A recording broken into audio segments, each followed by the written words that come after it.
Tara na nga ni sa Quezon Province. 6 AM pa lang nga ni ay nandito na ako sa Alabang. Wala pang bayaheng pa San Andres dyan kaya ako'y nagantay muna ng mga 30 minutes. Saglit lang man din ay nandinin na ang bus. Ako nga ni palay hanggang Mulanay laang yan laang talaga ang sakayan at yan naman ay nadaan doon. Ako pa lang baya ang pasahero dyan.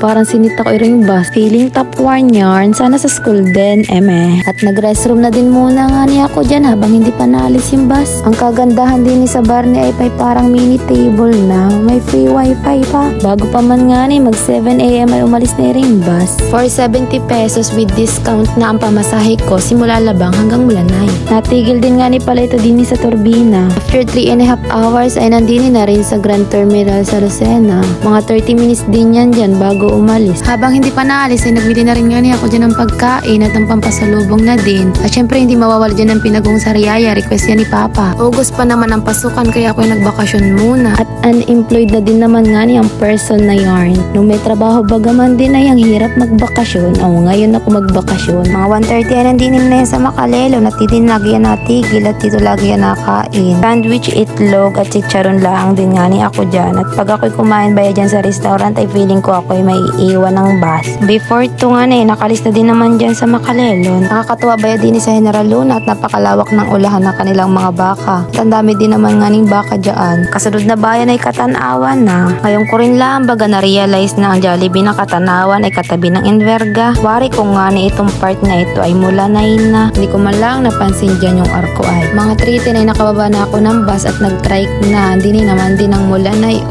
Smile Mulanay. At 3:20 ay nandini na ako sa sakayan papuntang Patabok. Tricycle ulit ang asakyan dyan at wala naman jeep din. May jeep nga ni ay hindi naman pampasaherohan yun. Nag-antay pa nga ni ako doon ng 40 minutes bago makaalis at hindi nga niyo naalis hanggat hindi anim yung sakay at lugi at malayo nga ni yan. Pakaganda pa rin naman ang sikat ng araw dito.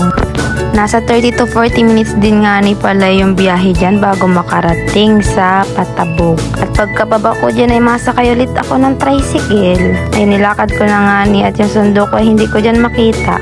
Sana gayan si Papa Nandun pala dyan pala si Papa. Yan ang laki na naman ang inisihan ay kulang naman ang ngipin. Literal na pabundok yan at bundok talaga yan. Naagahan ko lang talaga nga ni ang alis at gawa nga ni dyan sa mga tricycle at baka ko'y walang masakyan pa uwi dyan sa Patabok. Buti lang talaga at kahit paano ay maganda na rin naman ang daan din ay simentado na dati man din na hindi yan simentado. Pero hindi naman lahat, may mga rough road pa din naman dyan. Mga sinimintuhan lang ngayon sobrang hirap talaga ng daan dati. Tulad niyan, diyan talaga sobrang hirap ng daan dati. Pero ngayon naman ay okay na yan.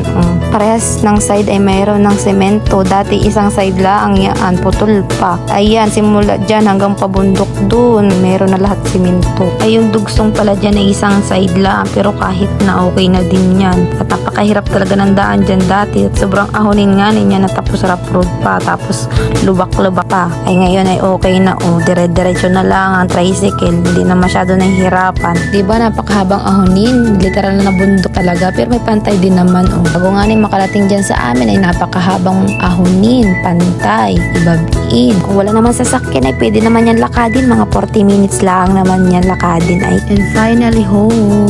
4:54 PM nga na, nandiyan na rin ako sa bahay. Thank you Lord, nakarating ako ng ligtas sa bahay.